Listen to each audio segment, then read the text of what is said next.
Amen. L'aigle est un oiseau prophétique. Ils étaient tous appelés oiseaux, mais il y a ceux qui montent plus haut que les autres, les aigles. Plus haut l'aigle monte, mieux il voit. Que le Seigneur Jésus-Christ vous bénisse.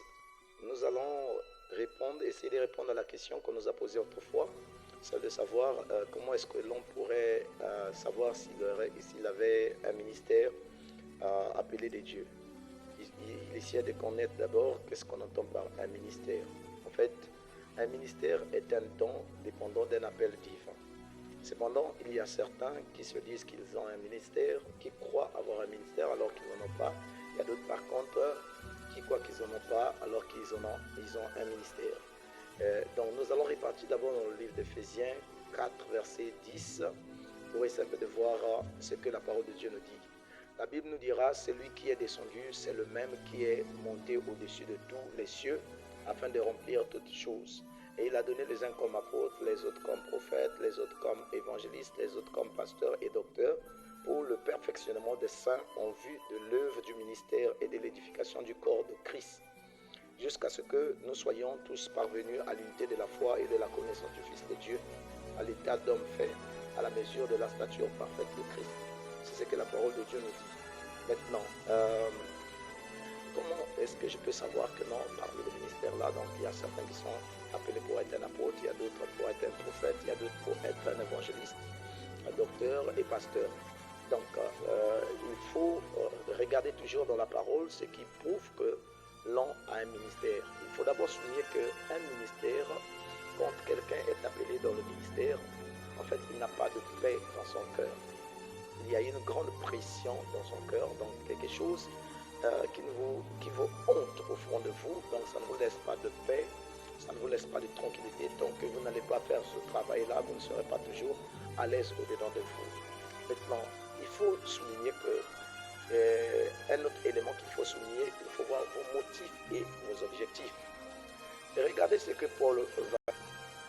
Acte 20, verset 24. Mais je ne fais pour moi-même aucun cas de ma vie, comme si elle m'était précieuse, pourvu que j'accomplisse ma course avec joie et le ministère que j'ai reçu du Seigneur Jésus, d'annoncer la bonne nouvelle de la grâce de Dieu.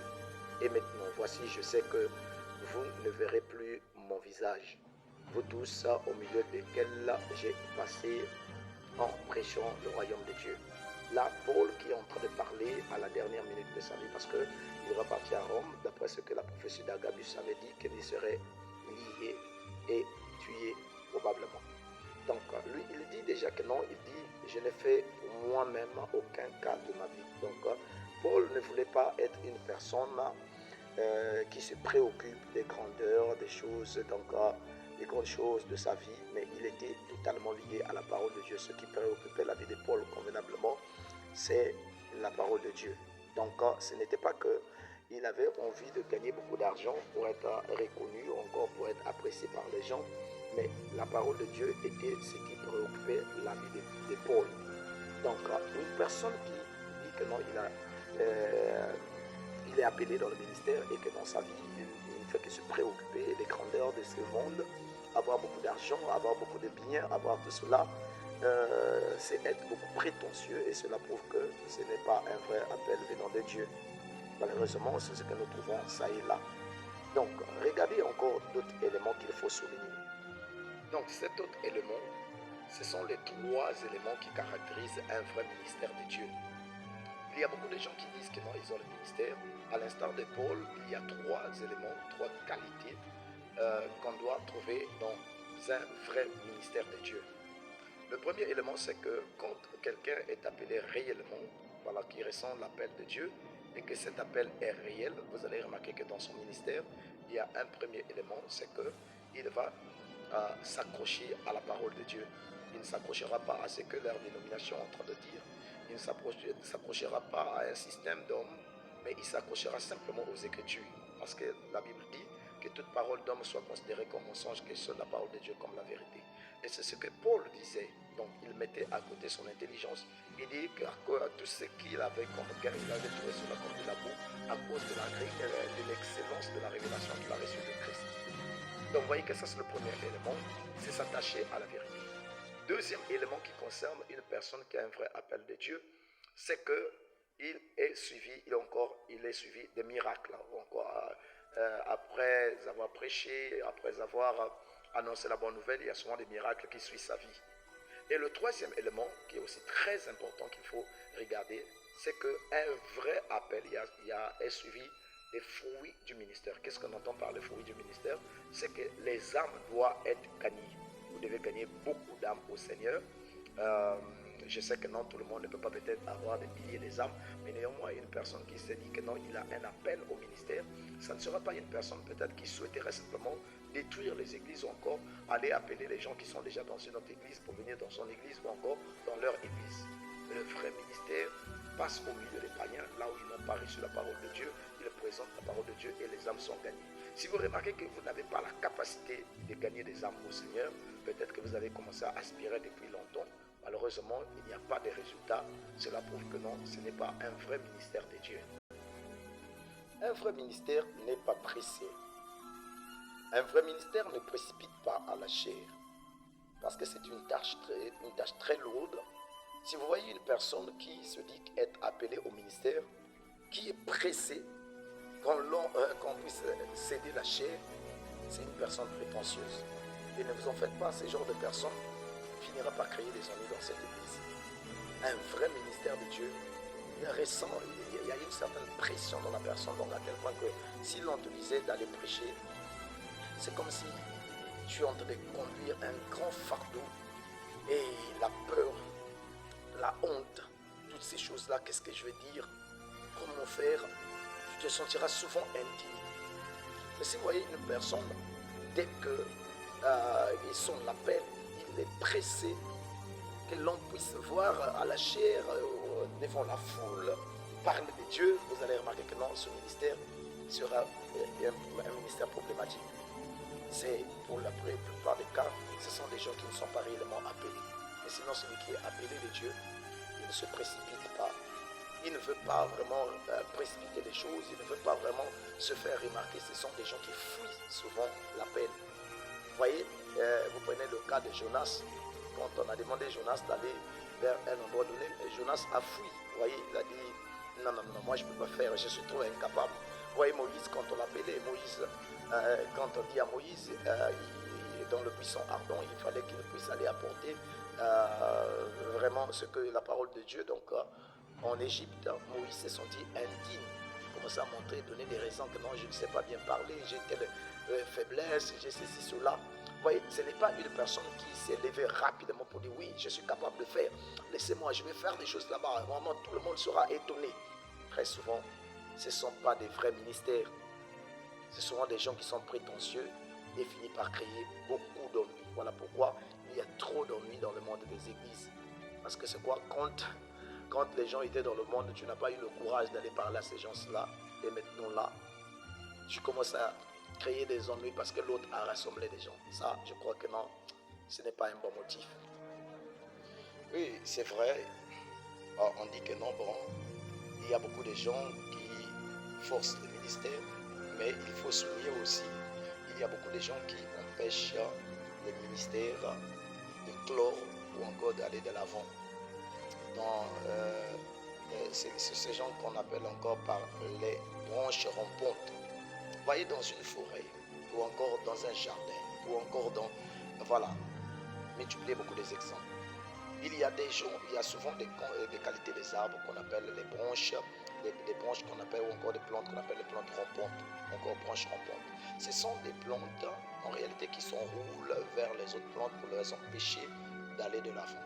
C'est la même chose avec beaucoup de gens qui ne veulent pas voir certains jeunes aller de l'avant. Il est vrai qu'il y a beaucoup de prétentieux, il y a beaucoup de gens qui osent dire « moi je suis ceci, cela, tout cela ». Vous voyez? Mais il y a aussi des anciens qui empêchent les jeunes d'aller de l'avant.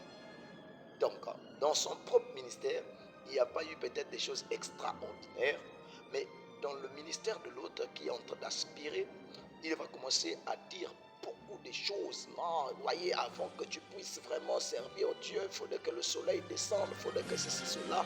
Donc, il y a tellement d'exigences à tel point que beaucoup de gens, il y a des églises que vous allez trouver comment c'est une grande église, mais il n'y a pas de ministre. Or, une personne qui n'aurait pas, qui a une grande église, qui a déjà commencé à servir depuis longtemps et qui n'a pas de ministre, ce sont des gens souvent stériles, spirituellement parlant. Et la plupart des gens, vous allez trouver que non, ils finiront par à chaque instant instiguer ou encore pousser les gens des autres églises à se rébeller ou encore à venir vers lui. Pour que lui-même, il ne veut pas encadrer, il ne veut pas susciter. Or, ça, ce n'est pas du tout une bonne idée, ce n'est pas une bonne chose. Voyez, donc les chrétiens ne devraient pas être comme cela. Donc, si vous avez un ministère, le ministère, c'est le caractère. Donc, il y a des gens qui restent seulement sur place depuis des années. Ils parlent en termes que non, moi j'ai reçu, j'ai un ministère ou ceci, cela. Mais quand on examine, il ne fait absolument rien. Il est assis là. Et ce sont des gens qui connaissent toutes les Écritures. Ils attendent simplement, oh non, bon, pasteur, après ici, il fallait qu'il puisse parler le ministère sur ceci, cela, tout cela. Ils ne font absolument rien. Comme ça, votre ministère ne peut pas s'épanouir. Votre ministère ne peut pas aller de l'avant. Votre ministère ne peut pas avancer. Voyez? Donc, c'est là le problème actuellement. Il y a beaucoup d'endroits où on a besoin d'un ministère, on a besoin des gens, mais sauf qu'on les encage dans un endroit donné, on les encadre pas, on ne les forme pas. Maintenant, il y a des gens aussi qui vont avant le temps, et c'est en cela qui rencontrent beaucoup d'ennuis. Parce que c'est quoi? Si vous n'êtes pas véritablement appelé, vous finirez par être vaincu. Un vrai ministère de Dieu est accompagné d'un caractère, est accompagné de quelque chose de spécial. Et il y a d'autres encore qui imaginent. Donc, je crois que non, moi, je peux avoir tel ministère. La façon dont je vois comment je suis en train de parler, certainement, je dois être un évangéliste. Bon, moi, je serai un docteur. Non, non, non, non. Le songe que j'ai fait là, je dois être un prophète. Non, non, non, non, non. Quand je parle à haute voix là, j'ouvre les yeux, les gens sont effrayés. Non, je suis un apôtre, vous voyez. Ce sont simplement vous-même, vous êtes en train de vous donner des titres, vous-même que vous allez en train de prendre toutes ces choses-là, ça ne vous aidera pas, vous voyez. Et si vous restez sous votre ancien et vous l'écoutez, je suis certain que votre ministère peut être bien encadré et vous allez aller de l'avant. Ne soyez pas pressés. Il n'y a pas une personne qui vous aimera peut-être mieux que celui qui vous a pris dès le début, qui ont été vous former depuis longtemps. Certainement, il a de l'amour envers vous. Vous devez croire en lui. Vous devez faire confiance et l'écouter. Parce que c'est quoi? Beaucoup de jeunes sont trop prétentieux, sont trop pressés. Si Dieu dit que non, le temps arrivera, aucun homme peut arrêter ce que Dieu a programmé sur vous. Aucune personne, vous ne devez jamais perdre confiance en vous. Vous êtes quelqu'un dans l'économie de Dieu. Si Dieu vous a suscité, ou encore si Dieu vous appelle, c'est qu'il y aura un temps. Il y aura un temps que Dieu va vous prendre pour accomplir quelque chose. Oui, pour accomplir quelque chose de bien. Vous devez faire confiance en ce que vous entendez. Et un autre fait, c'est que tout le monde n'est pas appelé de la même manière. C'est ça aussi un autre point très important. Tout le monde, l'appel ne se fait pas de la même manière toujours.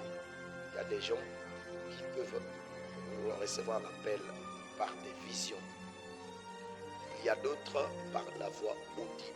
Nous avons vu le cas de Samuel. Il y a d'autres par une vision, par exemple le cas de Buisson Ardent. Il a vu quelque chose, qu'il a parlé.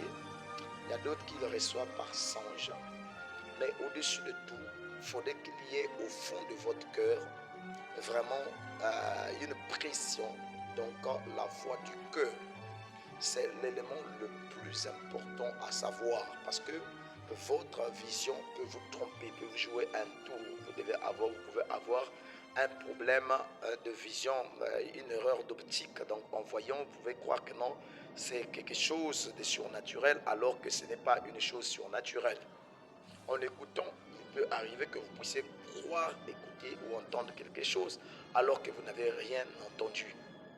Donc, la chose la plus importante, c'est ce que vous allez voir et ce qui se passe au-dedans de vous, dans votre cœur.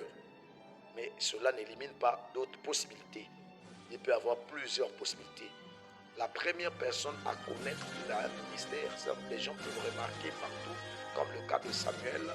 Mais la personne qui doit être vraiment rassurée de tout cela, ce n'est que vous-même.